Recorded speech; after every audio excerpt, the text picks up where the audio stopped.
Bienvenidos a 360 grados, una visión global de la noticia, un espacio para debatir sobre todo lo que sucede en Colombia y en el mundo.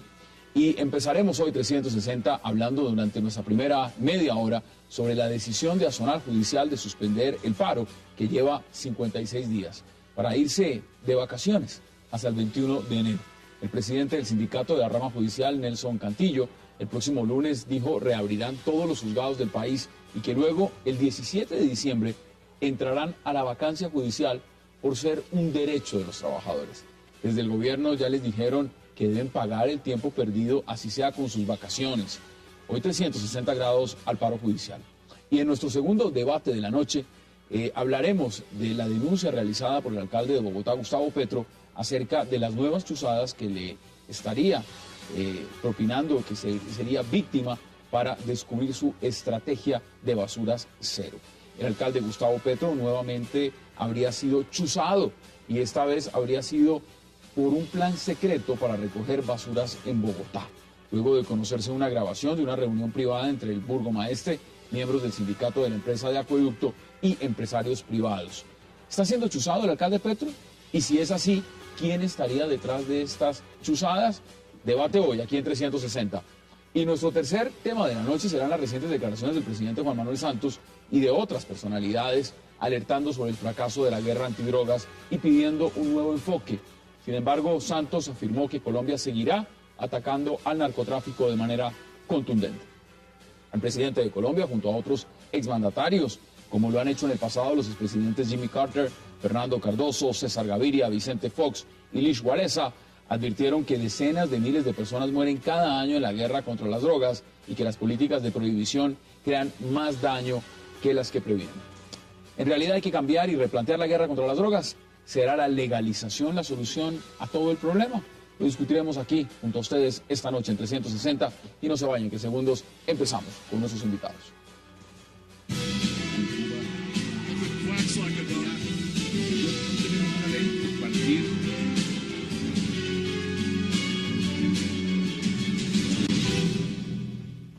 Y empecemos de inmediato a debatir sobre lo que significa esta suspensión del paro judicial. Para esto le doy la bienvenida a dos grandes colaboradores y amigos de este programa, a los penalistas Francisco Bernate y Fabio Umar. Caballeros, como siempre, qué placer tenerlos en esta mesa. Muchas gracias. Siempre es nuestro. Buenas noches para todos. Muchas gracias, doctor Bernate, buenas noches. Doctor Umar. Mire, vamos al grano. Yo aquí tengo preguntas y preguntas y preguntas, y la verdad es que se pone uno a pensar y dice, lo puntual, levantar el paro para irse de vacaciones, ¿es eso coherente? Mire, al público en general, digamos, al ciudadano de a pie, pues eso no le suena. Obviamente que no le suena. Pero es que, a ver, esa afirmación hay que desmenuzarla de la siguiente forma. El paro es un derecho, en primer lugar.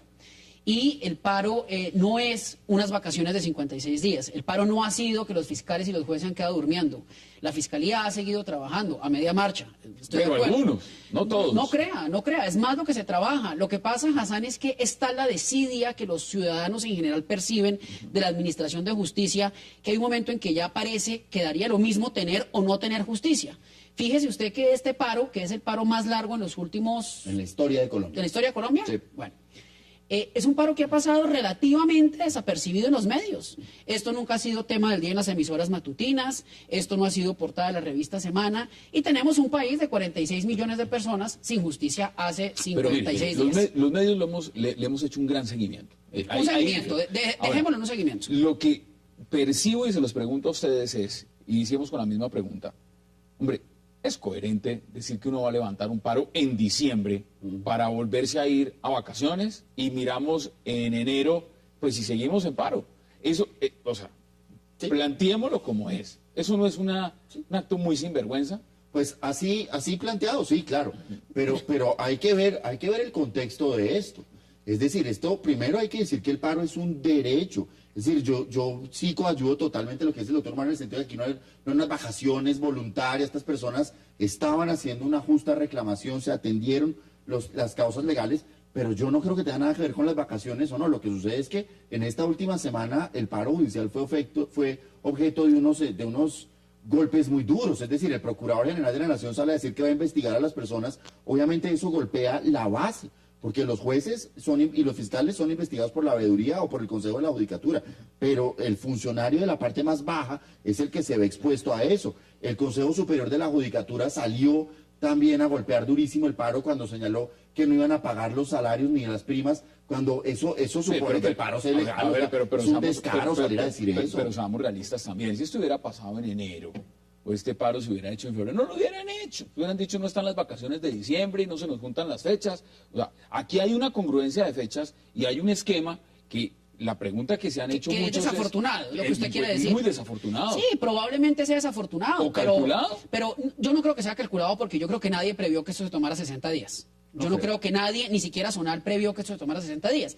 Pero déjeme ser abogado del diablo por un instante. Y yo le pregunto, hoy vi a un viceministro salir a decir que pues esto era un cinismo y alguna cosa así de parte de Zonal.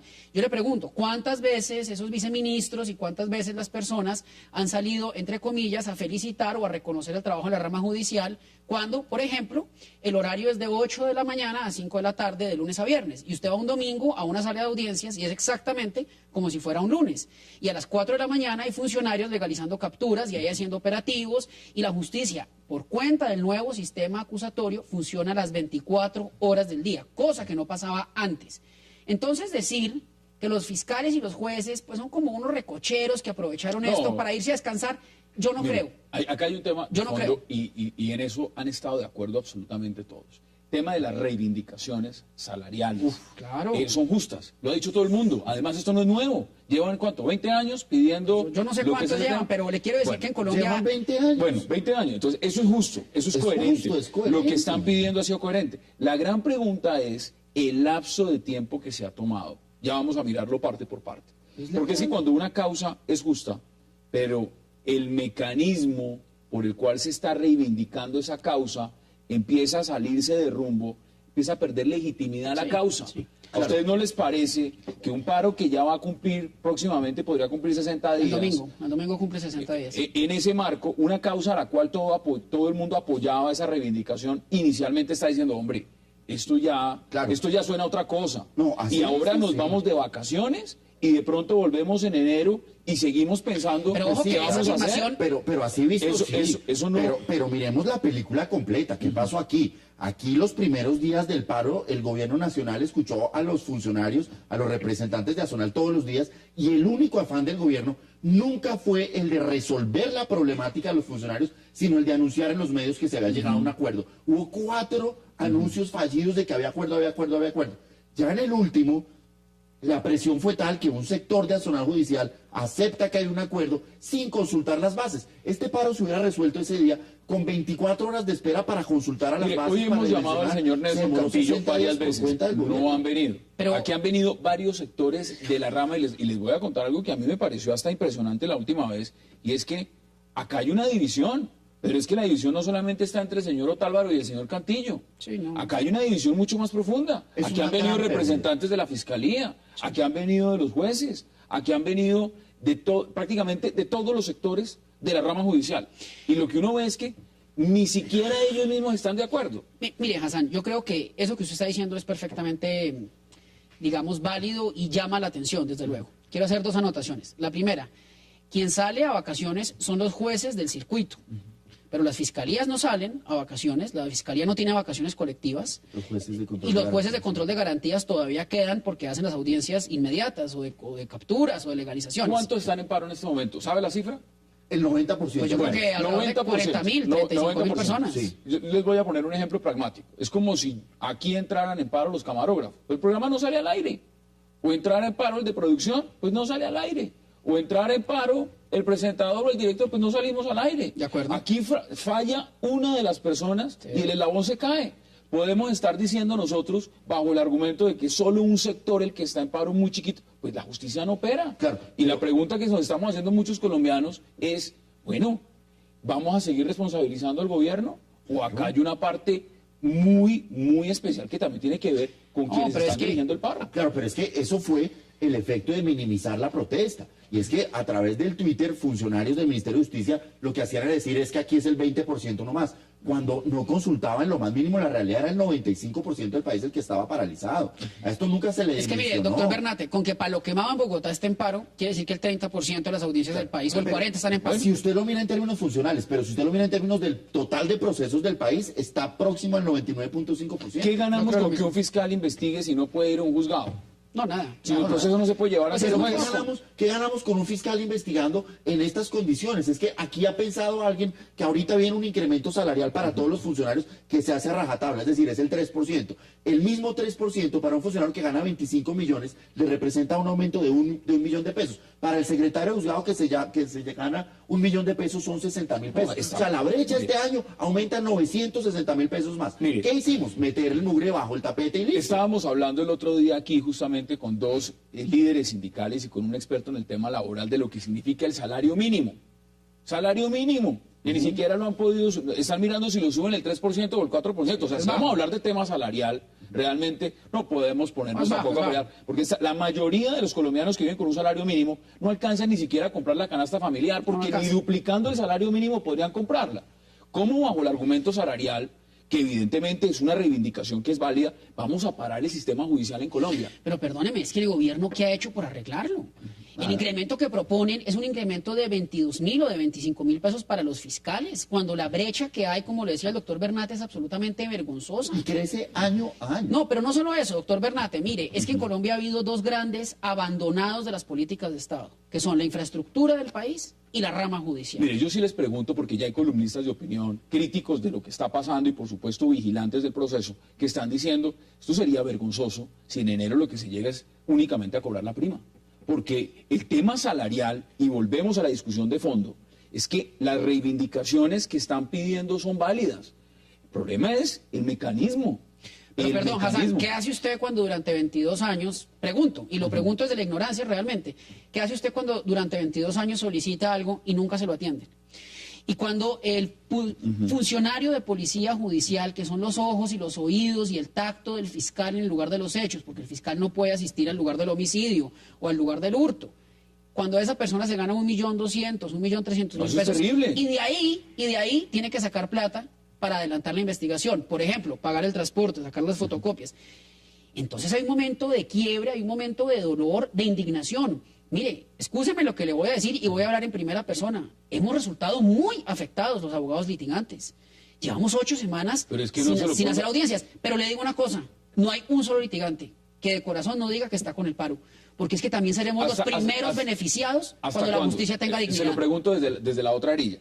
¿Hasta cuándo sigue esa posición? Porque una cosa es verse perjudicados ustedes en los procesos, pero ahora hablemos de los que tienen procesos. Ustedes representan a personas que están afectadas, pero ¿y los que están siendo afectados directamente? Pues en mi caso, yo lo que siempre transmití era que éramos solidarios y que esto había que entenderlo y había que asumirlo.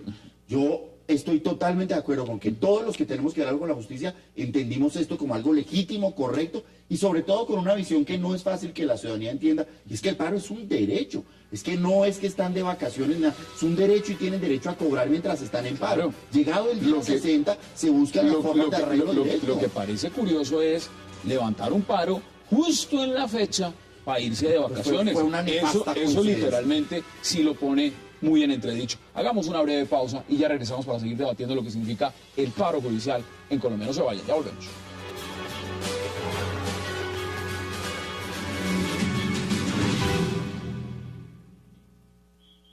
A partir del lunes se van a reanudar las labores judiciales una vez sea la misma propuesta socializada, aprobada por toda nuestra base judicial. Se entraría a reanudar labores el día lunes, pero con la modalidad de asambleas permanentes. Ello no implica de que no se le vaya a atender al público. Se atenderá al público, pero con las condiciones de esta modalidad, que es asambleas informativas de carácter permanente. Pocas palabras, levanto el lunes, me voy el viernes. Hombre, acá hay unas pretensiones bien difíciles de comprender. No me imagino cómo quedará el tema de accionar judicial después de este debate y el debate nacional. Pero ahora miremos el otro lado del ponqué. ¿Cómo les ha parecido a ustedes la intervención del gobierno en todo esto? A mí personalmente me ha parecido desafortunada. Primero, no comparto el aspecto represivo.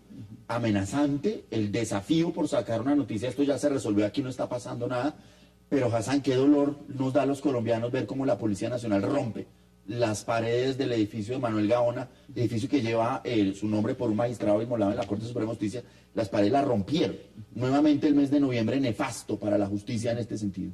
Ahora, ¿hasta qué punto?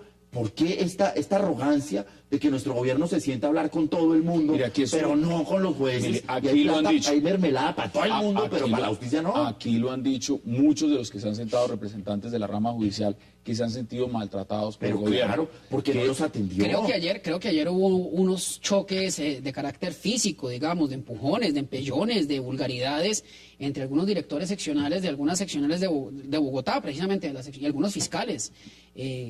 Es decir, esto no corresponde a la dignidad y a la majestuosidad de la justicia. No podemos, por un resentimiento de las partes, poner a la justicia del país entonces paralizada, porque es que yo estoy ofendida con la ministra o yo estoy ofendido con el de Azonal Judicial, Sí, pero... entonces sencillamente volvemos lo personal un tema mucho más coyuntural, porque es que el tema de fondo es una reivindicación salarial. Sí, pero en honor a la verdad hay que decir que Azonal hasta hoy estuvo pendiente de una reunión con la ministra y fue más fácil obtener una reunión con la Comisión Interamericana que con la ministra. Hay un sector que no quiere sentarse con la ministra. Hay un sector que lo ha dicho acá en esta mesa. Nosotros no queremos sentarnos con la ministra, queremos hablar directamente con el presidente Juan Manuel Santos. Pues mire, el error es del presidente no recibirlos. A mí me da mucha pena también. Y pues, ¿quién soy yo para criticar la actitud o las posturas del presidente? Pero es que es muy grave lo que está pasando. Es que un país sin 60 días, eso es más del 15% del año judicial en vacancia. Acá hay gente que se le han vencido los términos. No, pues claro. Eso es falso. todos. No. Hay que aclarar eso. ¿No? Ni los presos estaban saliendo en desbandada de las cárceles, ni los términos se estaban venciendo, porque mientras la justicia está paralizada en paro, los términos no cuentan ni para mal ni para bien. Aquí eso no pasó. La realidad es que aquí hay personas que sí se les habrá suspendido la ejecución de su casita y pueden tener un 24 de diciembre en su casa y no estén rematándolo. Eso sí fue lo que cambió. Pero ni los bandidos salieron de la cárcel. Yo le pregunto a usted, ¿usted logró una sola audiencia por vencimiento de términos? Yo no. Y sí le puedo asegurar que estuve este fin de semana en una audiencia donde me encarcelaron a 3 personas el domingo a las 3 de la mañana. O sea, la justicia le cumplió al país. Bueno. Sí, eso hay que decirlo. Estoy de acuerdo con usted. Estoy de acuerdo. La justicia ha venido cumpliendo y bueno.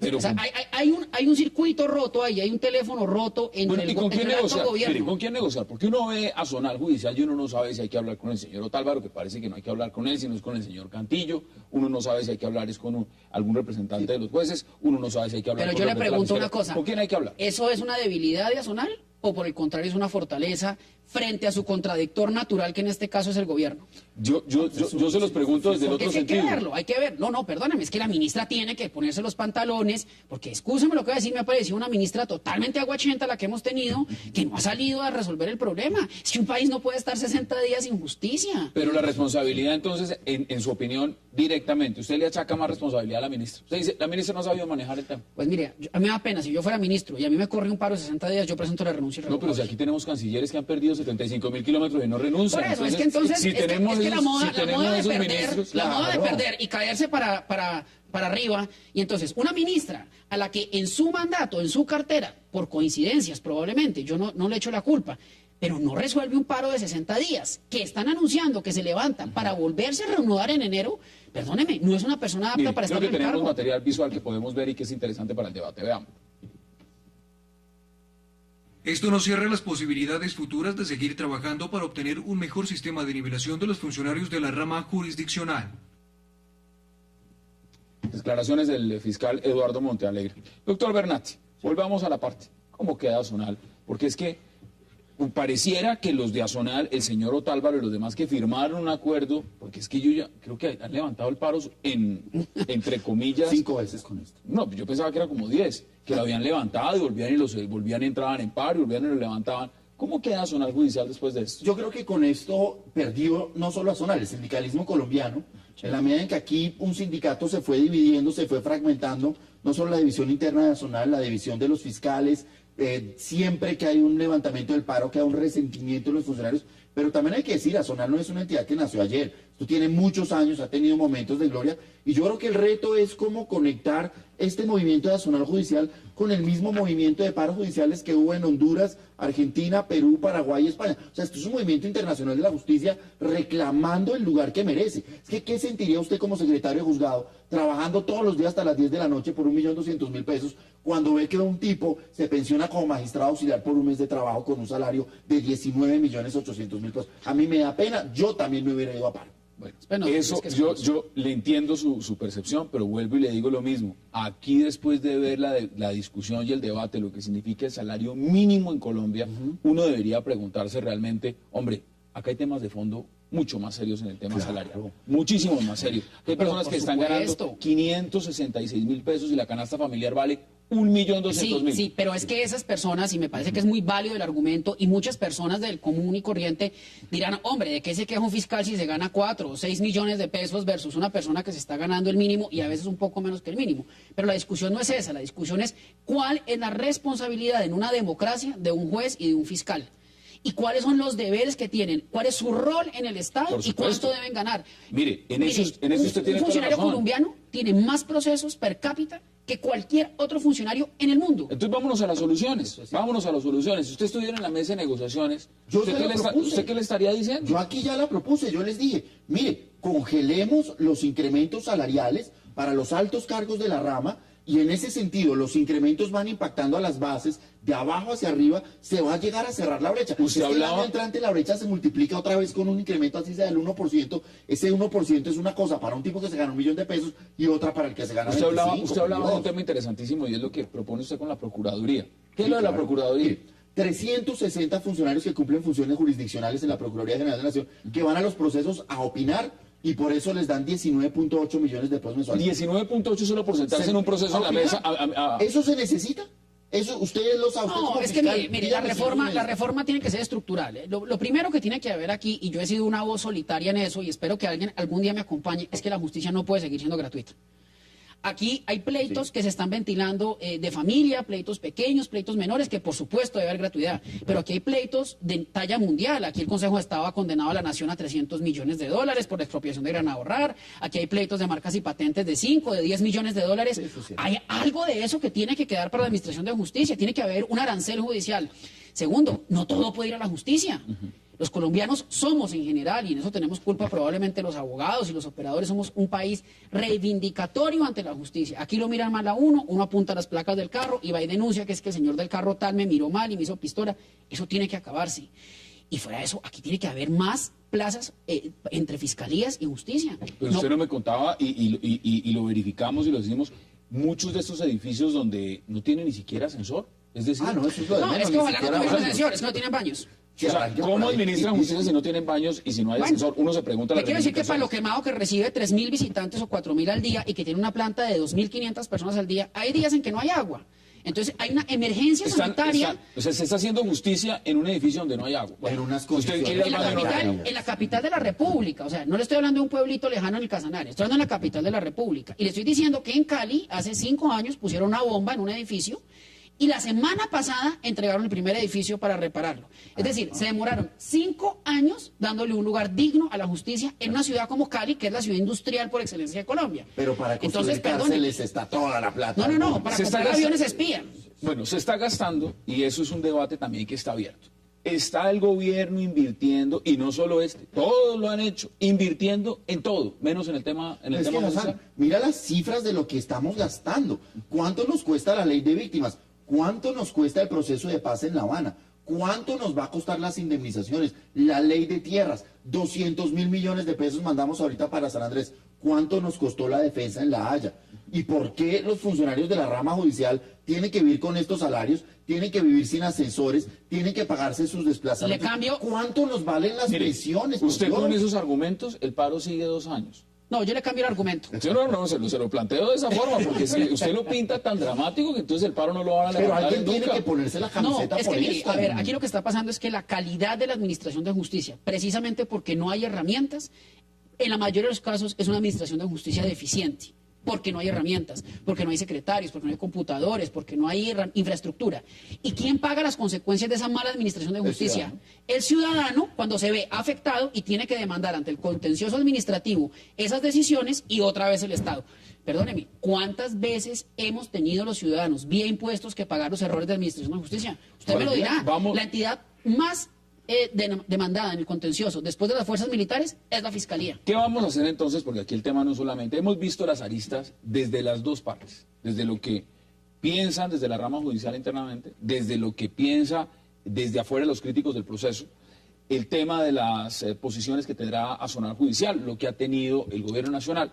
Ahora veamos la más importante, es, ¿ustedes creen en su criterio que este paro da para que vuelvan de vacaciones y sigan en paro? Yo creo que sí. O sea, Y que después de lo que sería hemos debatido. legítimo y que sería correcto hasta que alguien no se tome esto en serio, se siente con Pero ellos ¿quién se y lo va a haga tomar la en serio si se lo ha reivindicación? tomado la ministra? O sea, ¿quién tiene que venir? ¿El El Papa? gobierno nacional. ¿Gobierno ¿verdad? nacional? Sí, el gobierno nacional o el Papa o Joseph Blatter, no sé No sé, hasta dónde habrá que llevar esto. ¿Quién tiene que venir? ¿Ban Ki-moon a resolver el tema del paro judicial? No, Porque- aquí eso tiene que apersonarse el primer nivel, y el Shakira, primer yo no nivel sé. en este caso es el presidente de la República. A mí me da mucha Ojalá pena. no lo lleven a la pero- Corte Internacional pero- de Justicia porque sabemos que entonces inmediatamente nos Santo Dios, va muy mal.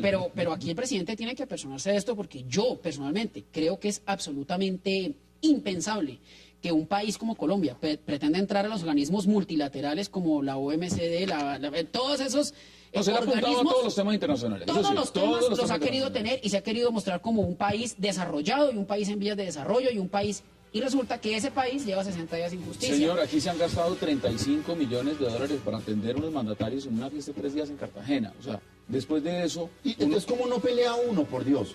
Pues claro. Es muy complicado. Y además... Con el eso se legislativo- construye por lo menos un buen edificio. Claro, Eso por lo es menos que para lo le- quemado tendría buen Por lo menos edificio. tendríamos El baños en lo Congreso quemado. les falló. Sacaron la cara mientras el tema venía. Pero señor después lo Berlante, si dejaron aquí botado. hacen reformas a la justicia sin leerlas, ya con eso más o menos nos damos una idea de Pero lo que quiero decirle significa una el proceso. cosa, acuérdese de esa reforma. El doctor Esguerra, ministro de ese entonces, la cosa salió mal y renunció irrevocablemente. Ojalá, eso es asumir responsabilidades. ojalá los demás asumieran Claro esa que sí. responsabilidad Ese es un política. señor, un caballero total. Señor Fabio Omar, gracias por aceptar la A usted, invitación como como siempre. siempre. Muchas gracias. Doctor Francisco A usted, Hernández, gracias por muchas aceptar la gracias. información. Y qué pena la peleadera, ¿no? No, estamos en un debate. Ya volvemos, vamos a hacer una pausa porque de entrada, al regreso, estaremos debatiendo dos temas muy puntuales de la agenda de Colombia y uno de ellos, el primero, tiene que ver con las nuevas chuzadas que estaría denunciando el alcalde Gustavo Petro en Bogotá. No se vayan, ya regresamos.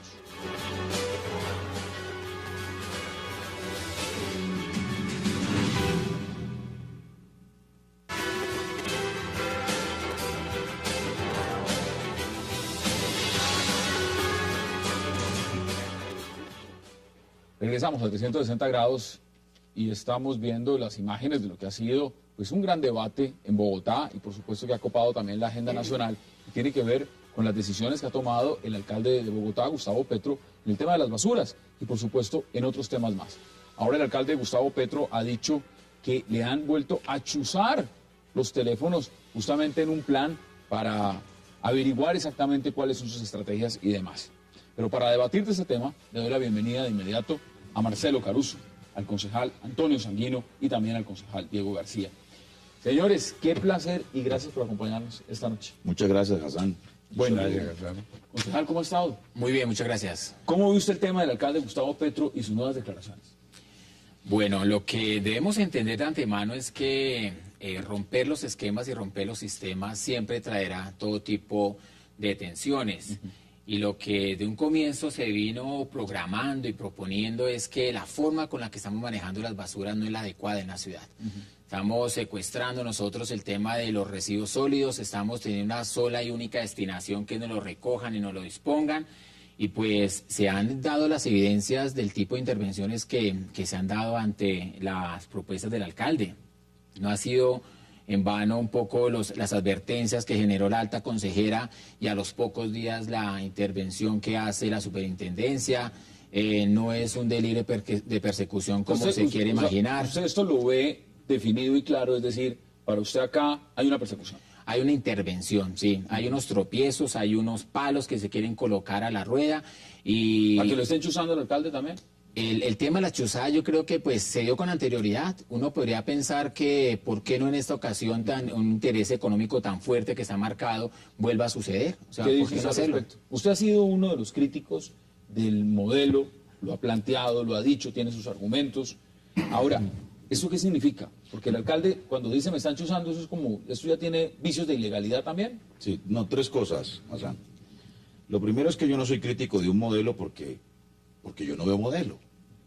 O sea, hay una torre de Babel cada vez que algún funcionario de la administración, incluyendo el alcalde, abre la boca para referirse al tema del aseo. Nosotros no sabemos si van a haber camiones propios, si los van a expropiar los que hay, si van a estar los recicladores, si van a subcontratar a unos operadores privados. Mejor dicho, no hay modelo. O sea, luego entonces yo lo que sí he criticado es la improvisación y la cadena de ilegalidades en las que ha incurrido el alcalde, que pone a la ciudad ante un grave riesgo de demandas que pueden terminar en un detrimento Ya patrimonial estamos para a la días, ciudad. ¿no? Sí. Estamos a días de... Segundo, vamos a pasar del M19 al M18, del movimiento 19 de abril al movimiento 18 de diciembre.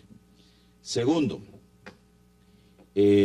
pues yo no creo que aquí se estén rompiendo esquemas. A mí me parece que aquí hay un lenguaje exagerado. Hay en una los gran voceros, apuesta igual, en ¿no? los voceros, pero ¿cuál es la gran apuesta? Nos están diciendo que va a ser una solución transitoria, ¿sí? Nos están diciendo, porque finalmente hay que hacer una licitación, que era lo que había, ¿sí? Hoy el servicio está concesionado mediante una licitación, luego entonces hay una ¿Ustedes licitación. que van a terminar los mismos ¿Qué operadores? puede pasar? ¿Qué puede pasar? ¿Cuál es la ruptura del esquema? Pues seguramente rebajar la tasa media de ganancia de los operadores privados. Ellos mismos están ofreciendo una reducción de tarifas del 25%. Es un Ellos gran mismos, avance. los operadores. Bueno, sí, pero digamos, el esquema es el mismo, el modelo es el mismo. ¿Qué puede ser lo nuevo? Pues lo nuevo es, pues, un operador público que no ha pasado a discusión por el Consejo de la Ciudad, ni hay un estudio técnico ni financiero que soporte una decisión de semejante calado. ¿Y qué es lo nuevo? Pues la cadena, el reciclaje. Pues el reciclaje, eso no es revolucionario, eso lo suscribe hasta el procurador Ordóñez. Usted lo Pero le voy a decir expuesto. lo siguiente, el plan maestro de residuos sólidos que se expidió en el año 2007 establece rutas de reciclaje y parques de reciclaje, parques industriales. Bogotá ya está haciendo reciclaje, el parque en la Alquería Pero hay un aquí centro de reciclaje. proporciones, por Sí, favor, o sea, pero disculpe que no- hablemos de no las lo interrumpí, proporciones pero que le quiero tiene decir lo eso, siguiente. Antonio. En tercer lugar, Brevemente, porque mire, no el hablábamos tema de de- las chuzadas. El alcalde dijo que lo habían chuzado porque salió la grabación de la reunión que hizo el 29 de noviembre Así es. con los del sindicato y con algunos representantes de los trabajadores de los operadores privados. Eso no es ninguna chuzada. Eso es una grabación de una reunión que debería ser pública, que no tiene por qué ser... No, y cualquiera puede estar en la reunión que no y tiene por qué poner ser un un equipo. escenario de espionaje. Bueno. Pero le voy a decir lo siguiente. No, pero ahorita me lo dice porque, pero- mire, ya me he puesto 4 puntos sobre la mesa. ¿Cuál es el inicial? Porque aquí hay un tema de fondo, Marcelo, y es el alcalde Gustavo Petro está diciendo desde hace rato, y esto lo está diciendo también el gobierno distrital, es que lo quieren estumbar. O sea, el tema de las basuras evidentemente es uno de los argumentos más, es una de las reformas que quiere implementar, pero de fondo hay fuertes sectores políticos, industriales y demás que lo quieren tumbar. ¿Usted qué dice frente a las declaraciones? Lo primero que lo que dices es una verdad y viene la revocatoria del mandato y es evidente que se han tocado temas que han pisado callos muy duros aquí.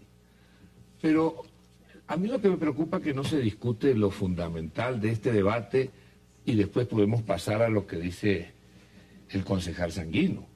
Aquí está una discusión entre el viejo modelo liberal, donde lo público y lo privado estaban bien definidos y los servicios y los derechos humanos se garantizaban desde lo público, a un modelo que le pusieron el neoliberal, que tiene mucho que ver con capitales financieros enormes que no encontraban dónde entrar a invertirse, nichos de mercado, y decidieron que lo público era un nicho. Yo era pequeño y me lo enseñaba eso el concejal Sanguino, yo recuerdo. Y él era, y sigue siendo, creo, Pero por Antonio, Dios, era- muchísimo más joven. Perdón los interrumpo porque entonces estamos hablando ya así. No, es Sí, que- muchísimos usted lo años. está Pero poniendo- no, él ya usted arregló lo el está pelo. Pero mira el pelo yo, Sí, negro, sí, negro, y no, el doctor aquí hay Gutiérrez Está hablando seguidos. como en los años 20. Arrancaba la EDIS. Si usted no tiene una empresa pública, no puede garantizar los derechos humanos que se derivan de ese servicio público. Si no hubiera una empresa de acueducto, no se habría puesto aquí un mínimo vital de agua, que es una forma de volver al derecho al agua, un derecho fundamental vinculado a la vida. Siempre ese fue el ideario, está en el Estatuto Orgánico de Bogotá, que los servicios son públicos, Y lo que ha sucedido que ese capital financiero se ha venido aprovechando de los espacios de lo público, de las deudas de los estados, por eso la crisis en Europa. Pero vamos a lo realista. Aquí en lo concreto, ese es el debate de fondo. Si yo quiero garantizar derechos, y entre otras cosas, que no me dé un infarto cada vez que me llega el recibo de las basuras, que creo que a todos nos pasa, todos están necesito una empresa pública. Esa es la primera cosa. Pero todos están pensando, y son claros, que el tema de las basuras, pues se le bajan las tarifas. Ahora, pero yo agradecería, si este debate que se dio sirve para que los empresarios ya decidieron bajar el 25%, aleluya, tuvo un éxito y un impacto. Por supuesto, pero yo les pregunto entonces. Un daño colateral más que pero por una razón adicional, le voy a decir por qué bajan las tarifas. ¿Sabe por qué rebajan las tarifas? ¿Por qué las bajan? Porque resulta que un servicio adicional que está hoy previsto en la concesión, que es el barrido y la limpieza de la ciudad, pues no la van a prestar. Entonces ellos reducen su operación a la recolección de los residuos que producen las familias y los centros comerciales o las plataformas comerciales y demás. Entonces, eso que se gastan en el barrio de la limpieza, pues se lo van a ahorrar y se lo ahorran a la tarifa del usuario. Pero yo quiero terminar con lo siguiente, mire. Es que yo me acuerdo los debates del alcalde Petro en el Senado sobre la parapolítica. Y me acuerdo cuando el alcalde Petro llevaba las grabaciones, ¿no?, de los paramilitares hablando de los políticos con quienes estaban asociados. Me pregunto, ¿esas grabaciones sí son válidas? Y las otras, en donde el alcalde prácticamente ordena labores de espionaje, ¿no son válidas para un debate como el que estamos abordando? Por eso lo estamos debatiendo. O las grabaciones que conocimos y que revelaban las comisiones que se pactaban entre los NULE y los contratistas de Bogotá, esas grabaciones sí servían para enfrentar el carrusel de la contratación, y estas grabaciones que están dando cuenta de un manejo, a mí me parece bastante delicado, ¿no?, bastante cuestionable de un asunto como estos, ¿no?, en donde, por ejemplo, están haciendo cosas como decidir contratar 2.000, 1.000, 2.000, 3.000 trabajadores sin que haya una invitación pública en una empresa pública. Eso es defender lo público. Concejal, o sea que los 2 millones de desempleados que tiene Bogotá no tienen derecho, a aspirar a trabajar en la recolección de basura de la ciudad. El concejal Sanguino.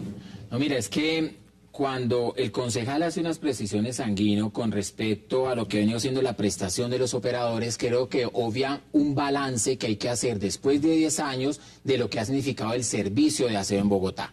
Pregúntale a los ciudadanos, Sanguino, a ver quién tiene una recolección selectiva de la ruta. Pregúntele a ver si han promocionado el reciclaje en alguna de las áreas de los barrios. O sea, miremos hoy cuál es la efectividad y la eficiencia que está teniendo estos operadores que vienen de manera amañada generando las prórrogas y la dependencia hacia la administración para que supuestamente sean los únicos que hagan la prestación. Lo que va a suceder el día 18 es que la empresa Acueducto en Bogotá, además en las tendencias internacionales que hay, cuando uno revisa en las visitas que han tenido muchas ciudades, cómo funciona la prestación del servicio de aseo es público. El tema concejal, la pregunta es, y ya tenemos que ir a una pausa, pero lo dejo en el aire para que la abordemos después cuando regresemos, el tema es público o privado, el tema es que lo hagan bien. Claro, el problema es que hagamos la pausa. Además, lo público no es exactamente lo estatal. No, y sabemos claramente que ya las basuras no es el negocio de antes, las basuras es un gran negocio. Vamos a hacer una pausa y ya regresamos.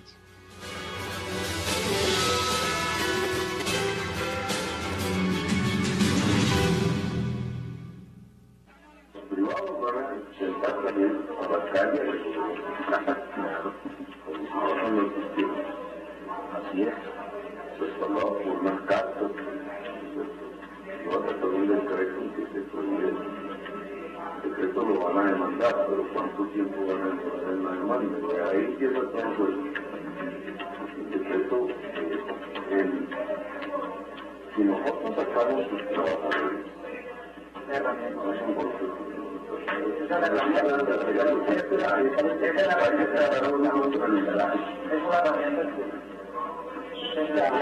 todo, claro. La propaganda de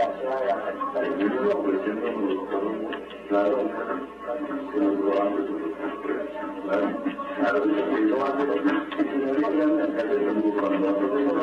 digamos que la estrategia de la factura tiene que ser una parte de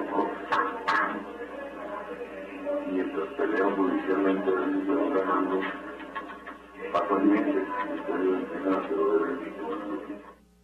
Bueno, esos son los audios. Le doy la bienvenida a Guillermo Rodríguez. Guillermo, bienvenido.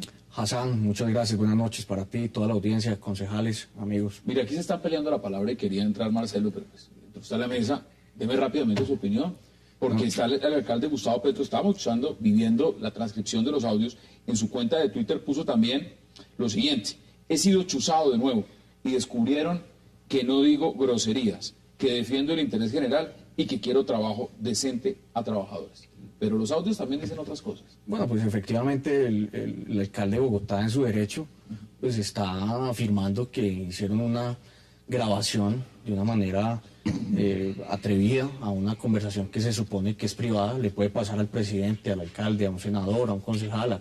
Ninguno de nosotros estamos exentos de que esto suceda, que alguien sin autorización nos grabe una conversación que parte del principio que es privada. Lo que sucede es que ahí vienen varios principios y varios aristas que se encuentran.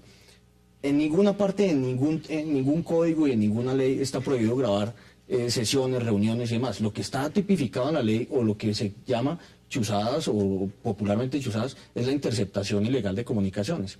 Pero pues, si hacemos la analogía, es tan relevante interceptar una comunicación como pretender grabar sin autorización de los presentes una conversación que se supone que es privada. ¿Es privada? Sí, pero más allá, Entonces se pregunto yo a usted. pero más allá, En la alcaldía de Bogotá, más con el allá, alcalde, más allá de eso, yo, por ejemplo, quiero hacer énfasis en algo que me llamó mucho la atención, y alguien lo dijo en el panel mientras yo estaba desplazándome para acá.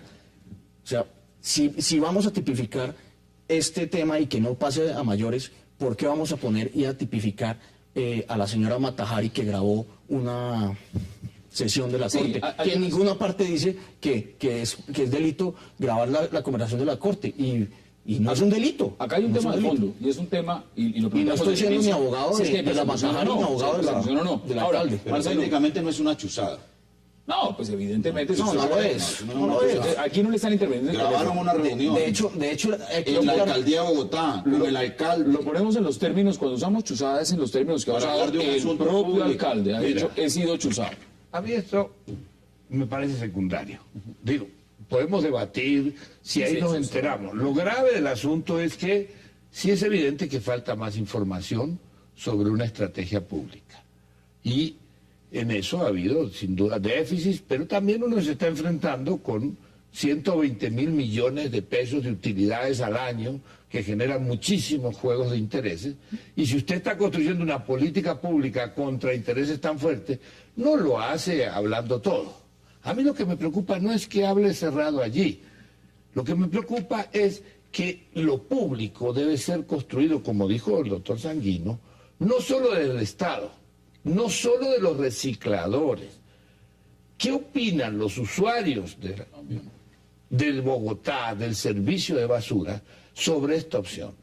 Yo creo que, pasada la estrategia vamos a ver qué logra organizarse. Yo soy partidario de una empresa pública. Si debe competir con lo privado, habrá que verlo. Se debe mostrar que es superior, no me preocuparía. Si fuera todo público, podría ser mejor, pero hay que hacer una transición. Marcelo, pero voy a esto. Aquí, cuando se acabó la EDIS, en todos los barrios de Bogotá, que la acabaron a la EDIS para poder privatizar y quedarse los mismos políticos que manejaban la EDIS, crearon la empresa, y no voy a nombrarla cuál era, y que sigue. Lo que aquí los barrios se organizaron, todos se ofrecieron a hacer una recolección, las juntas comunales, de las basuras de los barrios. Pero mire, crear Marcelo, empresas de espera barriales y entregarle a la empresa... Pero yo no creo que eso haya... Perdóname. Eso que hacen con los recicladores. Tú puedes generar empleo y control social. Pero no podemos mirarlo solamente como un tema privado. Mire, hay declaraciones del alcalde Petro, veámoslas y volvemos al debate. El pecado es que el alcalde se reúna en una reunión que no era pública con los trabajadores humildes, pero en cambio no es pecado, y diga que va a construir las condiciones del trabajo decente en el modelo de desarrollo de la ciudad, pero no es pecado, eso no es investigable, no es criticable el que alguien, un particular, haya ordenado, aprovechándose la humildad y la pobreza, a una persona a agradar al alcalde sin su autorización.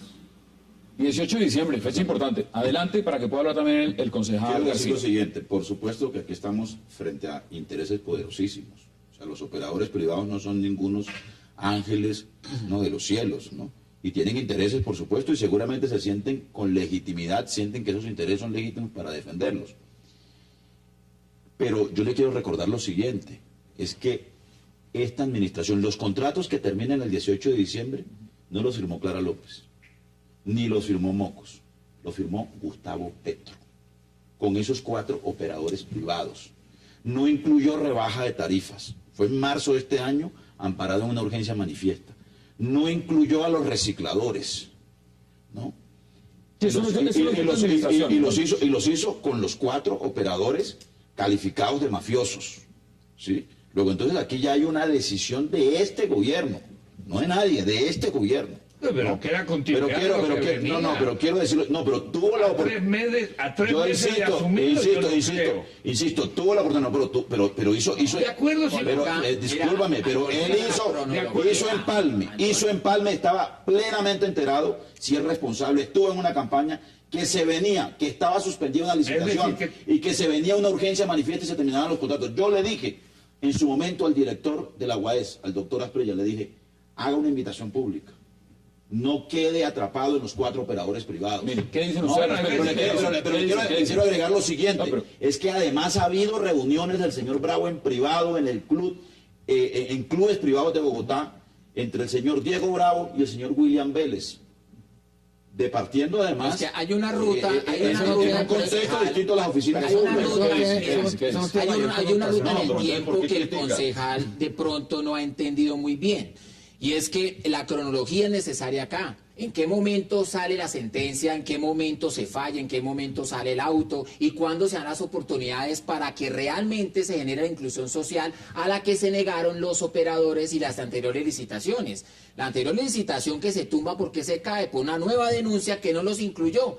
Cuando no incluyen a los recuperadores, pues no existen los tiempos y las posibilidades para que la licitación se diera. Estamos nosotros frente a una de las prórrogas en esta administración. ¿Y las otras 2 en dónde? En las anteriores administraciones. De la que tú hiciste Entonces parte. no podemos decir, claro del que gobierno sí. del que tú hiciste de la parte. que tú vienes Claro, también, Sanguino. ¿De dónde vienes tú? ¿Dónde te hiciste políticamente? Pero es que le quiero decir lo siguiente. No, tomé distancia. Ese no es el asunto. Tomé distancia y aquí la oportunidad... el cartel de la Constitución es la oportunidad hacía parte de ese gobierno, pero le quiero decir lo siguiente. Significa, oye, Antonio, es la oportunidad política, Antonio, y pública de hacer que la ciudad entienda el manejo de los residuos. Es que de cuándo acá son los dueños los operadores de los residuos, Antonio, de cuándo son ellos. Pero ¿quién está diciendo por eso eso acá? se está interviniendo. Yo creo, Hassan, perdón, concejales, que los interrumpa, pero aquí lo que prima es el interés público.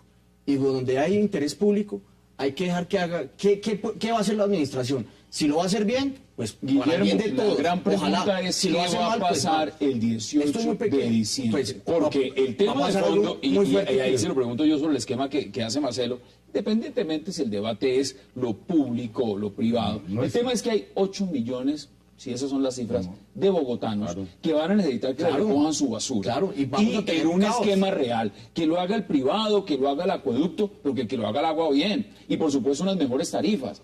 Y ahí es donde está el debate de fondo.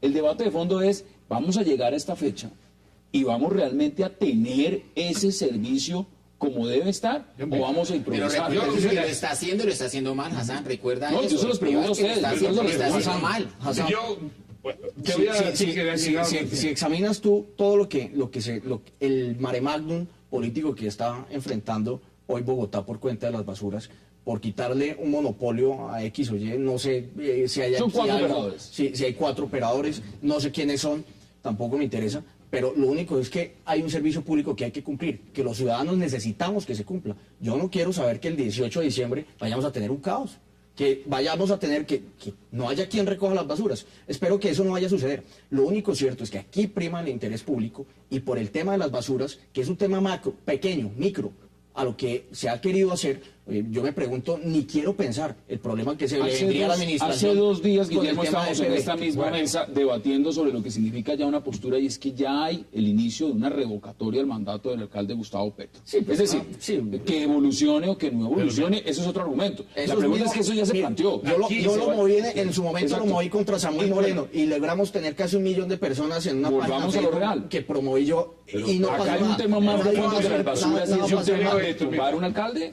El interés de fondo, el problema de fondo es que acá hay un problema de interés público versus intereses privados. Porque ese es el fondo. Decir que el 18 es el fondo es una coyuntura.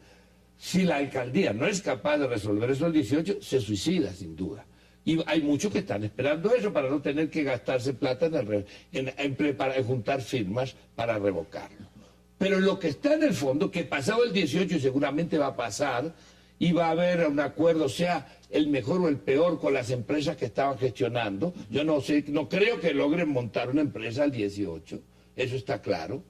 Va a venir un proceso de transición hasta la licitación. Y en ese proceso es que no puede quedar esto en un debate de esta confusión, que si cada día es un problema distinto, que si fue que le interceptaron, que si el 18 se acaba. No, aquí hay que discutir a fondo este problema, porque si no, vamos a terminar en un modelo, puede ser estatal, sin control social de la gente y sin participación. Ahí sí estoy de acuerdo que no nos sirve, pero sí estatal con el público participando. Yo llamo a que el gobierno y a los bogotanos me armar unos espacios a discutir qué opina y cómo creen que deben hacer. No, este espacio lo hacemos acá, pero ellos no quieren cómo opinar. Nos quedan para este tema, nos quedan para que cada uno concluya en 20 segundos. 20 segundos conclusiones. 20 segundos. Yo creo que aquí el colega ha planteado la solución de fondo. La solución de fondo es una licitación. Es la única manera de garantizar. No, yo no he dicho eso. El control público es la única manera de garantizar el control público sobre el servicio de aseo de la ciudad. Ahora, en esa licitación, como dice la ley 142, porque desafortunadamente esa es una realidad jurídica que no podemos evitar, puede concurrir y competir un operador público. Y para construir ese operador público, pues hay que dotarse de todos los argumentos técnicos, financieros, jurídicos y demás, usted lo ha planteado, para que eso se haga sin poner en riesgo el patrimonio de la 20 ciudad. segundos, 20 segundos para que concluya. Los criterios de selección que tiene la licitación es el mejor instrumento para buscar transparencia, desde luego.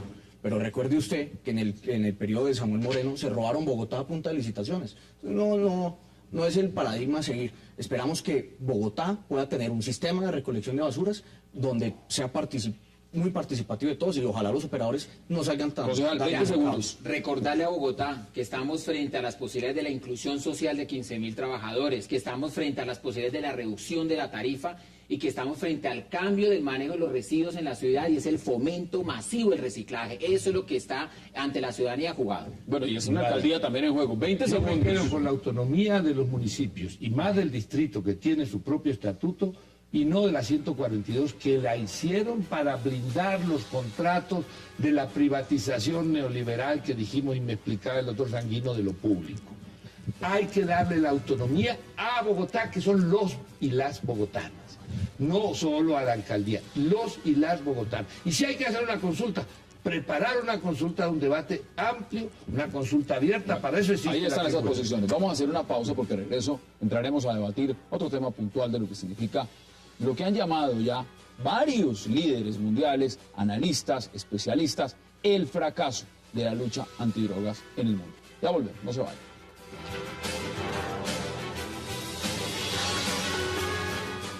Llegó a Colombia Fonte Celta, el agua mineral más pura.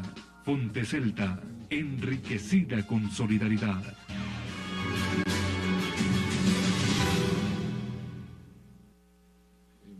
Con toda seguridad aquí me van a volver a criticar como me han criticado el simple hecho de proponer que se abra la discusión. ¿Cómo es posible que un presidente de un país como Colombia, que ha tenido tanta experiencia y que ha luchado tanto contra la droga y que tiene ese problema, se atreva a proponer que revisemos la política? Pues precisamente porque hemos sido el país que más ha sufrido y que el más éxito hemos tenido, es lo que nos da la autoridad moral para decirle al mundo, Aquí estamos, nosotros seguimos sufriendo ese problema, ya en otros está mutando, lo estamos sufriendo ya con el microtráfico, está destruyendo a nuestra niñez y nuestra juventud en los sitios más alejados, en las ciudades, el problema sigue.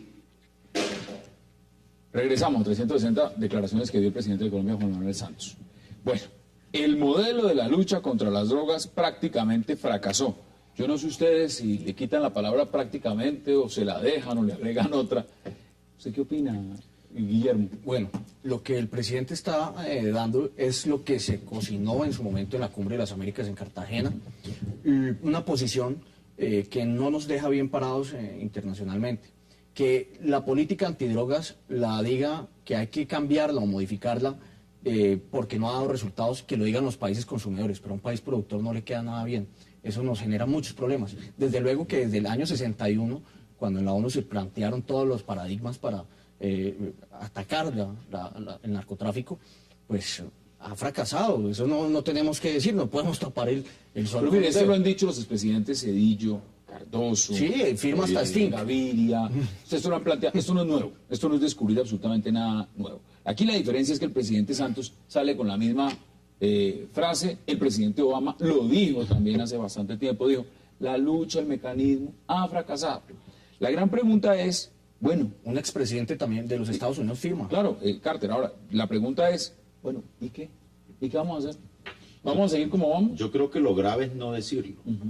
A mí me parece que nuestra condición de país productor, también somos ya país consumidor, pues precisamente nos invita a que planteemos una discusión que debe ser una discusión global sobre la política antidrogas, que es una política también de alcance global. Nosotros tenemos 300.000 familias vocaleras en el país. Estamos recibiendo el impacto de la lucha del narcotráfico en el eslabón más débil. Estamos poniendo los muertos, además. Estamos poniendo los muertos. Pusimos 3 candidatos presidenciales en serie en una sola campaña electoral por cuenta del narcotráfico. Estamos recibiendo la fumigación con glifosato sobre zonas enteras y ecosistemas muy valiosos para el país. Luego, entonces, el costo que estamos pagando no es altísimo. Eso es cierto, pero no se compagina con la realidad. A nosotros sí que nos corresponde poner esa discusión. Creo que además estábamos demorados de hacerlo. Eso no se compadece con lo que está viviendo hoy México. Eso no se compadece con lo que está viviendo hoy México. Yo te escuché. Entonces, a mí me parece que esta discusión es bienvenida, hay que hacerla. Es más, hay discusiones mucho más duras, ¿no? Pero Uruguay, por ejemplo, acaba de legalizar la marihuana. Y estamos abriéndonos a la discusión de la legalización del consumo de drogas, ¿no? Para poder consolidar un tratamiento de salud pública al fenómeno del consumo de drogas. Entonces, ya vamos a verlo, porque mire, en Estados Unidos eso es lo que hay que hacer. Ya han puesto sobre el tapete el tema de la legalización controlada, por supuesto, en algunos temas, lo que han hecho otros países también. Pero vamos al tema de fondo de la coyuntura.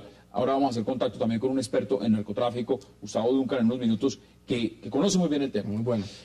Marcelo, ¿cómo ve usted estas declaraciones? El modelo de la lucha contra las drogas prácticamente fracasó, dice el presidente Santos. ¿Prácticamente o fracasó? No, eso está claro que fracasó. Y los que han pagado los platos rotos de esto han sido los países productores, y en eso comparto la posición para que vea que no con el doctor Sanguino. Pero eso está muy bien. Llevaban años que no se ponían de acuerdo. Quiere decir, las últimas elecciones de Estados Unidos ya es la legalización completa en Colorado, en otros estados, de la marihuana para divertimento, no solo medicinal. Y lo que dijo el presidente, allí se la fuman y aquí nos matamos alrededor de ella. Aquí en Centroamérica, en México, lo que está pasando en México es muy grave. No, y en México este mensaje es muy grave para la sociedad.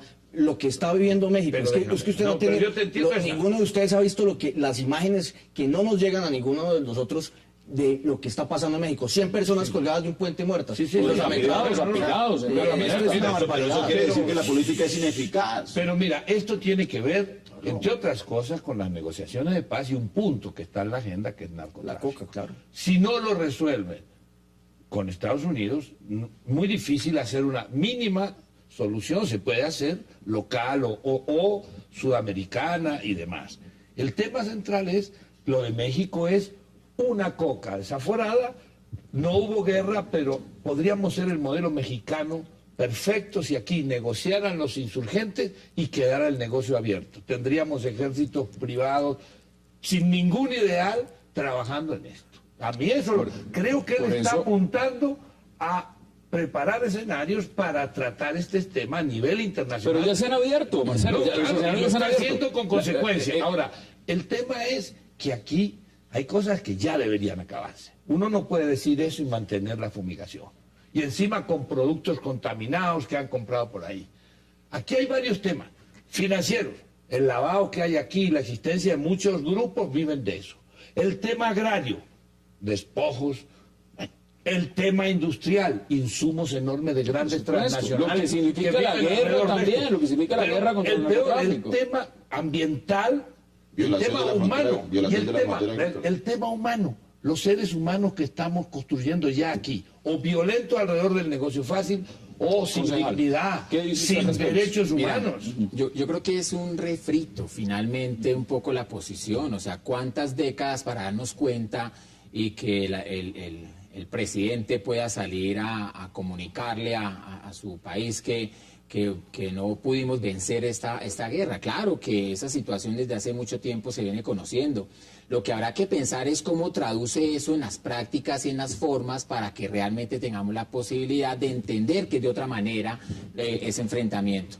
Hoy es una situación que en Bogotá por lo menos se toma de un orden el carácter de la salud de lo público. O sea, como es de la salud pública yo entiendo que debo hacer algún tipo de acciones y estrategias en función de la mejora de esta tercera industria que era más rentable en el mundo.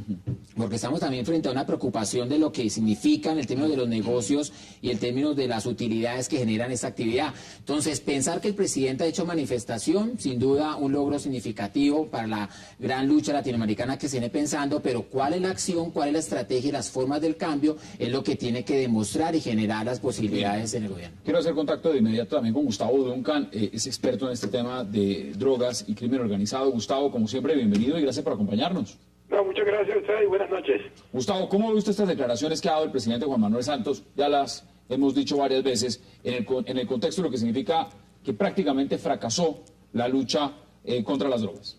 Sí, no, yo lo veo que sigue dentro de la misma línea de tratar de impulsar una legalización a nivel internacional como un mecanismo para reducir la presión en el conflicto interno de Colombia. Sin embargo, yo ahí veo un par de puntos que creo que el presidente debería ser más específico. El primero es que, de todas maneras, la droga que genera la mayor rentabilidad, que es la cocaína, de todas maneras va a tomar tiempo para que se legalice. Si vamos a ver una legalización de marihuana en el corto plazo. Y el segundo, ya más grave para el caso colombiano, es que una cosa son el surgimiento de grupos armados a raíz de una primera fase por el control del tráfico de drogas. Pero luego que todos estos grupos se quedan, ya surgen, hay una dinámica propia, que es lo que estamos viendo en Colombia. De hecho, lo que vemos al día de hoy ya son organizaciones armadas, muchas de ellas sin ningún narco grande que las financie, buscando ellos una financiación a través de la extorsión de los mercados locales, incluso de economías como la del oro, economías informales, que aún suponiendo que existe una legalización, o como bien mencionaba, aún suponiendo que se dé un proceso de paz con la FARC, van a continuar. Y eso va a ser un problema de Colombia desde el corto y mediano plazo, con o sin drogas, ya. Es un problema que no vamos a heredar. Si así legalicen, ya solo vamos a tener ese problema. Bueno, ese es el diagnóstico que da un experto en el tema del narcotráfico y crimen organizado, Gustavo Duncan. Gracias por habernos acompañado y por darnos luces frente a este tema. Listo, gracias a ustedes. Miren, aquí no solamente es la implicación, y usted planteaba varios temas, Marcelo, de lo que representa que hay una lucha. Es una lucha que vale millones financiarla, seguirla, mantenerla. Ha sido una apuesta también que se hizo, una apuesta directa, con una ayuda internacional muy grande. Por citarles un ejemplo, el Plan Colombia. El cambio de la estrategia de haber recibido ese Plan Colombia cambió también la manera de cómo el país enfrentó otros flagelos, la misma FARC. El tema de los militares, el tema del combate. Podemos decir que a Colombia en este momento, como dice el presidente, no, pues vamos a cambiar la política cuando lo que está haciendo es que dependemos en gran parte del modelo que se está aplicando en Colombia de esa ayuda internacional y de esa misma política. Guillermo. Desde luego. Y el presidente le apuesta a eso porque tiene dentro de su agenda ya el proceso de paz pasó a un segundo plano, pues, si lo vemos de acuerdo al tema de la Haya, pero para el tema concreto de la droga, dentro de la agenda de paz, muy seguramente las FARC le ha solicitado algo, algunas pocas prevenciones frente a esto. Y esto viene de atrás, es que recuerde usted que desde hace cerca de un año viene moviéndose el tema y paralelo con el tema del proceso de paz. Entonces yo creo que eso tiene una fuerte implicación y connotación con la política de paz y con la política global antidrogas. En la Cumbre de las Américas se tocó y no caló mucho. Yo no creo que uno... Vamos a ver qué viene después de las declaraciones. Vamos a hacer una pausa, la última de esta noche, y ya regresamos para seguir debatiendo lo que significa estas declaraciones que dio el presidente colombiano Juan Manuel Santos, por supuesto respaldado por otros expertos y otros mandatarios como Otto Pérez Molina también, frente al tema de la lucha contra las drogas y el fracaso de esta política. No se vayan, ya regresamos.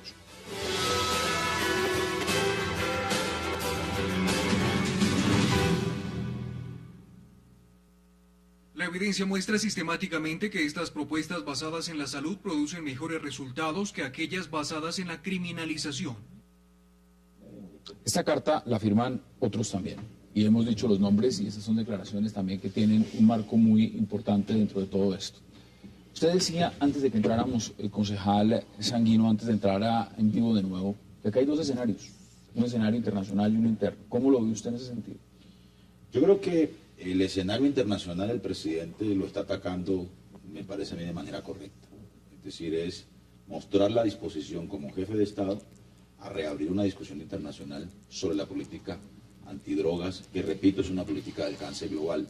Mientras esa política de alcance global no se cambie, de manera estructural no podremos hacer cambios en la política interna en materia de lucha contra las drogas. Pero al mismo tiempo el presidente tiene un margen de maniobra interno.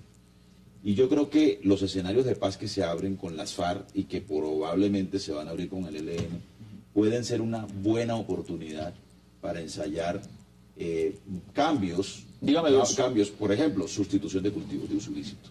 O sea, las FARC y el Estado colombiano, el ELN y el Estado colombiano podrían ser buenos aliados en una estrategia de sustitución de cultivos de uso ilícito acompañados de grandes proyectos de desarrollo territorial con apoyo de la comunidad internacional. Es que nosotros podemos venderle a la comunidad internacional, sustituir recursos de política militar antidrogas, ¿no?, con proyectos de desarrollo territorial ligados a la sustitución de cultivos. Creo que ese puede ser un mecanismo. Y el otro mecanismo puede ser fortalecer toda la política de salud pública en relación con el tema del consumo.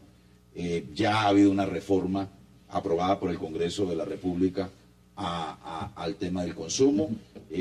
Prácticamente el Estado colombiano ha asumido que ese es un problema de salud pública, y yo creo que en esa dirección... Bueno, hay elementos. ¿Qué dice usted al respecto?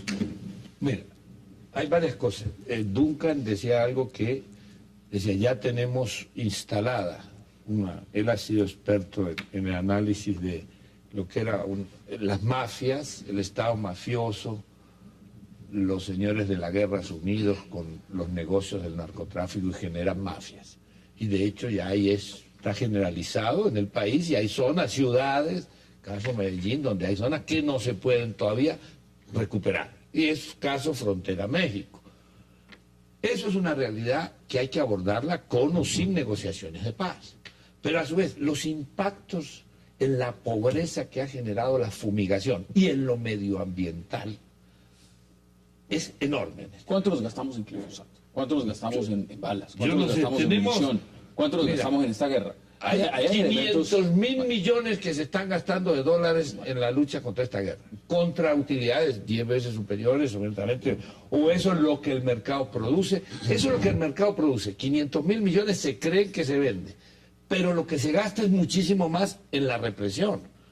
Porque usted por 1 kilo de coca tiene soldados, ejército, tenemos el segundo ejército de América Latina, y que es, con la justificación de la droga empezó el Plan Colombia, y obviamente está con Marcelo, el conflicto. ahí está el debate, es justamente si tener el segundo ejército, paz, una política, y estar diciendo, no, esto fracasó, entonces, si uno va a un proceso, si uno va a un proceso de paz, yo no soy y libera tan negativo. la mitad de esas, yo no soy tan negativo, libera la mitad de esas tropas que tenemos hoy, y pone eso en proyectos productivos, en derechos humanos, salud, educación, uno puede cambiar la lógica de que quienes se alimentan en estas bandas, como en México, son jóvenes sin futuro, sin recursos, eso suena muy sin bonito, trabajo, eso suena son muy los bonito, nini. pero eso es real. Son los nini. Parcialmente, Hassan, yo creo que la política antidroga en Colombia realmente no ha fracasado, ha sido exitosa. A tal punto del éxito que ha tenido, que se trasladó a México la violencia del narcotráfico. Hoy están padeciendo en México lo que nosotros padecimos en los 80. Y Honduras. Pero yo no creo que pueda ser un indicador de éxito. Eso no es eso. Sí lo es. 100.000 familias No, sí lo viviendo del cultivo de la coca. El narcotráfico no es el mismo O sea, negocio que fue en los 80 a lo que es hoy. Sustituimos los grandes carteles de la droga por pequeños carteles. Es que acabamos de detener al loco Barrera. El Loco Barrera no era un pequeño cartel. Perdóneme, pero no era un pequeño cartel. El Loco Barrera era el jefe, era un gran jefe. Es una fábrica de producción de capos del narcotráfico. Es que agarran uno. Aquí se acaba una generación y surge la otra. O sea, aquí no, digamos, muéstrenme los indicadores de éxito. Mira, ya se haya trasladado a México es que los carteles de México que manejaban el mercado, como hace siempre el mercado, pasó con las flores. Te compraban las flores, hoy compraron las floristerías de aquí, las empresas de flores. Manejaban el mercado de ingreso, ahora se metieron y ya están aquí. Están en la frontera, están en Cúcuta, están entrando por la frontera. El tema de fondo es si la comunidad internacional, y empiezo con usted para empezar a concluir ese tema constitucional, si la comunidad internacional está preparada para este cambio, y además, si este cambio lo puede hablar Colombia, lo puede firmar Guatemala y todo el mundo, pero si los Estados Unidos no firma, y si los Estados Unidos no hace el cambio fundamental, eso tiene posibilidades de salir adelante. Claro que es de la comunidad internacional donde vienen las posibilidades de la influencia, esa transformación local, esa transformación regional. Es precisamente porque de allá se vienen dando las posibilidades en esas políticas. Uno preguntaría si realmente la intencionalidad del Plan Colombia y la presencia de las bases militares eran únicamente las posibilidades del control frente al tema de las drogas. Uno creería que no. O sea, hay también un ejercicio de ocupación militar estratégica asociada en el caso colombiano a las riquezas naturales, que cuando tú superpones en donde se encuentran las bases militares, no es precisamente en donde están los mayores conflictos frente a las drogas, es donde encontramos los elementos ecosistémicos y de reservas más importantes y relevantes del país. Y una claridad que le decía Marcelo ahora en el receso, es que no hablamos de coca, hablamos de cocaína, que es precisamente también una de las grandes resistencias amerindias, suramericanas, frente a la lucha antidrogas, es reconocer las potencialidades ancestrales que tiene la coca. Es una cosa la coca, otra la cocaína. cocaína. Conclusiones brevemente en 20 segundos, Marcelo. Bueno, yo creo que solo lo que ha dicho el presidente es una cosa de fondo, como hablábamos hoy de lo público y lo privado. Pero en ese tema todo el mundo insistía en los procedimientos para eso. Y aquí no hablamos de los procedimientos, esperamos de afuera. Yo creo que se pueden hacer ya muchas cosas. Aquí la sustitución de cultivos es una, la no fumigación, la reconstrucción de territorios enteros. Mira, el Pacífico colombiano vivía de sembrar arroz. Hoy no tiene ni para sembrar arroz porque sembraron coca, se la fumigaron 2 veces y ya no les queda un peso y hay hambre. Y eso es producto de una política que en aras de garantizar el derecho a no consumo de drogas, lo que está haciendo perdiendo la seguridad alimentaria de este país. Ahí está. Posiciones, 20 segundos, sus conclusiones, concejal. Iniciativa propia del gobierno, salud pública,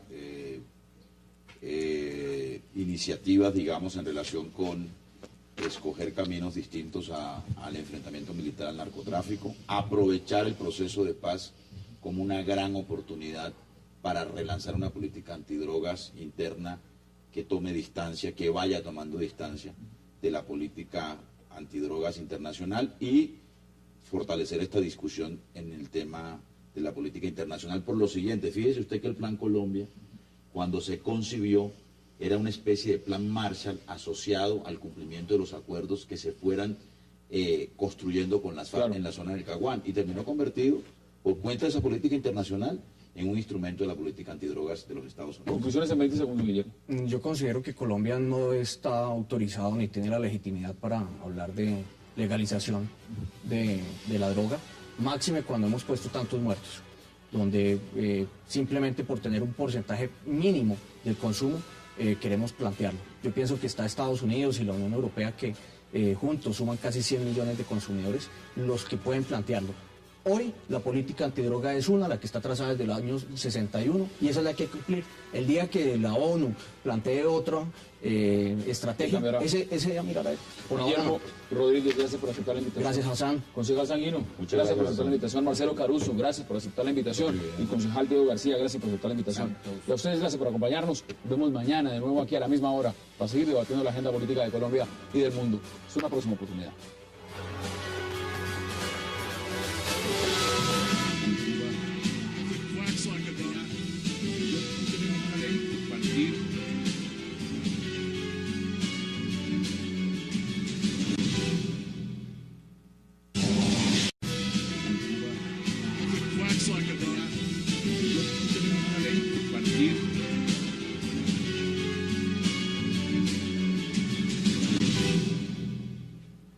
Bienvenidos a 360 grados, una visión global de la noticia, un espacio para debatir sobre todo lo que sucede en Colombia y en el mundo.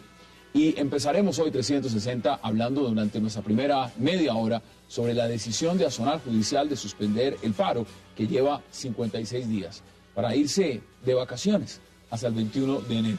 El presidente del sindicato de la rama judicial, Nelson Cantillo, el próximo lunes dijo reabrirán todos los juzgados del país y que luego el 17 de diciembre entrarán a la vacancia judicial por ser un derecho de los trabajadores. Desde el gobierno ya les dijeron que deben pagar el tiempo perdido, así sea con sus vacaciones. Hoy 360 grados al paro judicial.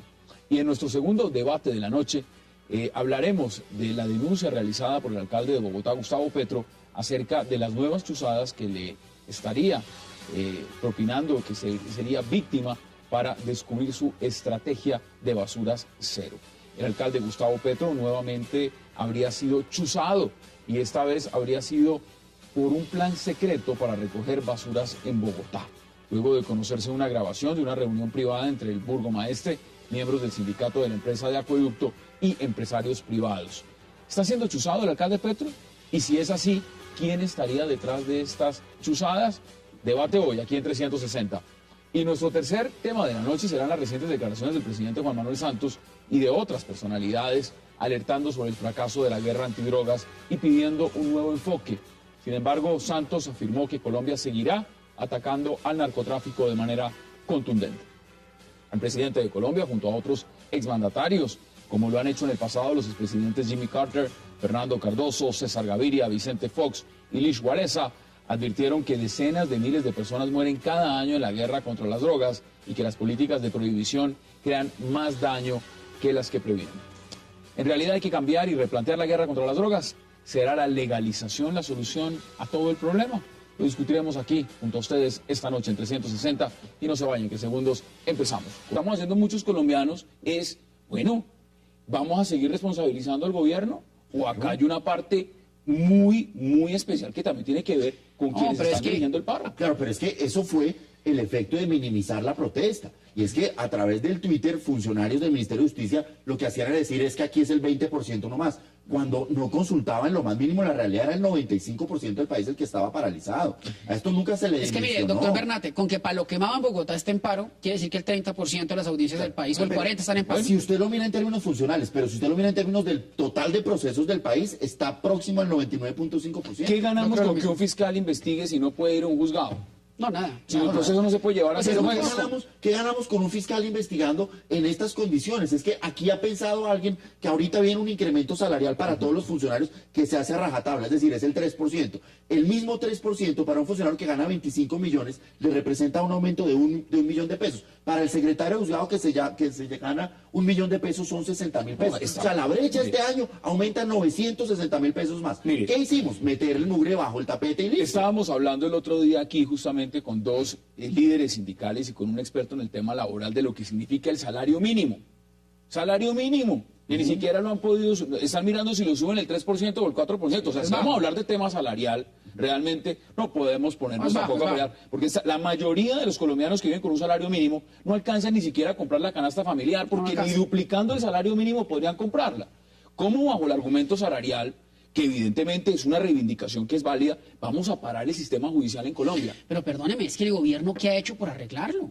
El incremento que proponen es un incremento de 22.000 o de 25.000 pesos para los fiscales, cuando la brecha que hay, como le decía el doctor Bernat, es absolutamente vergonzosa. Y crece año a año. No, pero no solo eso, doctor Bernat. Mire, es que en Colombia ha habido dos grandes abandonados de las políticas de Estado, que son la infraestructura del país y la rama judicial. Mire, yo sí les pregunto, porque ya hay columnistas de opinión, críticos de lo que está pasando y por supuesto vigilantes del proceso, que están diciendo, esto sería vergonzoso si en enero lo que se llega es únicamente a cobrar la prima.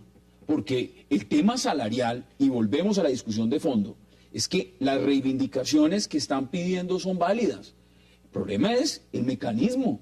Vieron las causas legales, pero yo no creo que tenga nada que ver con las vacaciones o no. Lo que sucede es que en esta última semana el paro judicial fue objeto de unos golpes muy duros. Es decir, el Procurador General de la Nación sale a decir que va a investigar a las personas. Obviamente eso golpea la base, porque los jueces y los fiscales son investigados por la veeduría o por el Consejo de la Judicatura, pero el funcionario de la parte más baja es el que se ve expuesto a eso. El Consejo Superior de la Judicatura salió también a golpear durísimo el paro cuando señaló que no iban a pagar los salarios ni las primas, cuando eso supone que el paro sea ilegal. Es un descaro salir a decir eso. Pero seamos realistas también. Si esto hubiera pasado en enero, o este paro se hubiera hecho en febrero, no lo hubieran hecho. Hubieran dicho, no están las vacaciones de diciembre y no se nos juntan las fechas.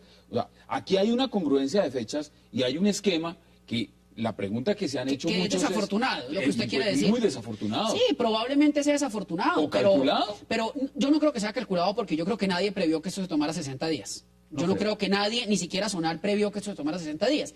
Pero déjeme ser abogado del diablo por un instante. Y yo le pregunto, hoy vi a un viceministro salir a decir que pues esto era un cinismo y alguna cosa así de parte de Zonal. Yo le pregunto, ¿cuántas veces esos viceministros y cuántas veces las personas han salido, entre comillas, a felicitar o a reconocer el trabajo de la rama judicial cuando, por ejemplo, el horario es de 8 de la mañana a 5 de la tarde de lunes a viernes y usted va un domingo a una sala de audiencias y es exactamente como si fuera un lunes? Y a las 4 de la mañana hay funcionarios legalizando capturas y ahí haciendo operativos, y la justicia, por cuenta del nuevo sistema acusatorio, funciona a las 24 horas del día, cosa que no pasaba antes. Entonces, decir que los fiscales y los jueces pues son como unos recocheros que aprovecharon esto para irse a descansar, yo no creo. Acá hay un tema de fondo, y en eso han estado de acuerdo absolutamente todos. Tema de las reivindicaciones salariales. Claro. Son justas, lo ha dicho todo el mundo. Además, esto no es nuevo. Llevan, ¿cuánto? 20 años pidiendo... Yo no sé cuántos llevan, pero le quiero decir que en Colombia... Llevan 20 años. Bueno, 20 años. Entonces, eso es justo, eso es coherente. Justo, es coherente. Lo que están pidiendo ha sido coherente. La gran pregunta es el lapso de tiempo que se ha tomado. Ya vamos a mirarlo parte por parte. Porque si cuando una causa es justa, pero el mecanismo por el cual se está reivindicando esa causa empiezas a nuestros invitados.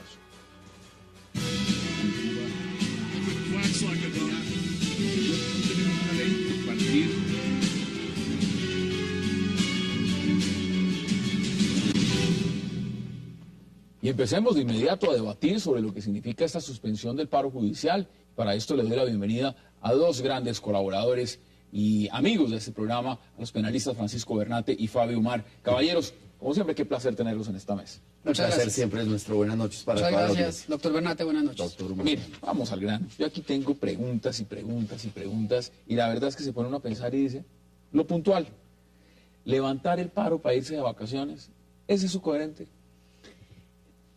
Mire, al público en general, digamos, al ciudadano de a pie, pues eso no le suena, obviamente que no le suena. Pero es que, a ver, esa afirmación hay que desmenuzarla de la siguiente forma. El paro es un derecho, en primer lugar. Y el paro no es unas vacaciones de 56 días. El paro no ha sido que los fiscales y los jueces han quedado durmiendo. La Fiscalía ha seguido trabajando a media marcha. Pero algunos, no todos. No crea. Es más lo que se trabaja. Lo que pasa, Hassan, es que está la desidia que los ciudadanos en general perciben de la Administración de Justicia, que hay un momento en que ya parece que daría lo mismo tener o no tener justicia. Fíjese usted que este paro, que es el paro más largo en los últimos... En la historia de Colombia. ¿En la historia de Colombia? Sí. Bueno. Es un paro que ha pasado relativamente desapercibido en los medios. Esto nunca ha sido tema del día en las emisoras matutinas, esto no ha sido portada de la revista Semana, y tenemos un país de 46 millones de personas sin justicia hace 56 días. Los medios le hemos hecho un gran seguimiento. Un seguimiento, dejémoslo en un seguimiento. Lo que percibo y se los pregunto a ustedes es, y iniciemos con la misma pregunta, hombre, es coherente decir que uno va a levantar un paro en diciembre para volverse a ir a vacaciones y miramos en enero, pues si seguimos en paro. Eso, o sea, planteémoslo como es. Eso no es un acto muy sinvergüenza. Pues así planteado, sí, claro. Pero hay que ver el contexto de esto. Es decir, esto primero hay que decir que el paro es un derecho. Es decir, yo sí coayudo totalmente lo que dice el doctor Mario en el sentido de que no hay unas vacaciones voluntarias. Estas personas estaban haciendo una justa reclamación, se atendía. Salirse de rumbo, empieza a perder legitimidad a la causa. Sí. ¿A ustedes no les parece que un paro que ya va a cumplir próximamente, podría cumplir 60 días? El domingo cumple 60 días. En ese marco, una causa a la cual todo el mundo apoyaba esa reivindicación, inicialmente está diciendo, hombre, esto ya suena a otra cosa. No, y ahora nos vamos de vacaciones y de pronto volvemos en enero y seguimos pensando pero ojo, qué vamos a hacer. Pero así visto, eso no. Pero miremos la película completa. ¿Qué pasó aquí? Aquí los primeros días del paro, el gobierno nacional escuchó a los funcionarios, a los representantes de Azonal todos los días, y el único afán del gobierno nunca fue el de resolver la problemática de los funcionarios, sino el de anunciar en los medios que se había llegado a un acuerdo. Hubo 4 anuncios fallidos de que había acuerdo. Ya en el último, la presión fue tal que un sector de Azonal Judicial acepta que hay un acuerdo sin consultar las bases. Este paro se hubiera resuelto ese día con 24 horas de espera para consultar a las bases. Hoy hemos llamado al señor Nelson Campillo varias veces, no han venido. Pero aquí han venido varios sectores de la rama y les voy a contar algo que a mí me pareció hasta impresionante la última vez, y es que acá hay una división. Pero es que la división no solamente está entre el señor Otálvaro y el señor Cantillo. Sí, no. Acá hay una división mucho más profunda. Aquí han venido representantes de la Fiscalía, aquí han venido de los jueces, aquí han venido prácticamente de todos los sectores de la rama judicial. Y lo que uno ve es que ni siquiera ellos mismos están de acuerdo. Mire, Hassan, yo creo que eso que usted está diciendo es perfectamente, digamos, válido y llama la atención, desde luego. Quiero hacer 2 anotaciones. La primera, quien sale a vacaciones son los jueces del circuito. Pero las fiscalías no salen a vacaciones, la fiscalía no tiene vacaciones colectivas. Los jueces de control y los jueces de control de garantías todavía quedan porque hacen las audiencias inmediatas o de capturas o de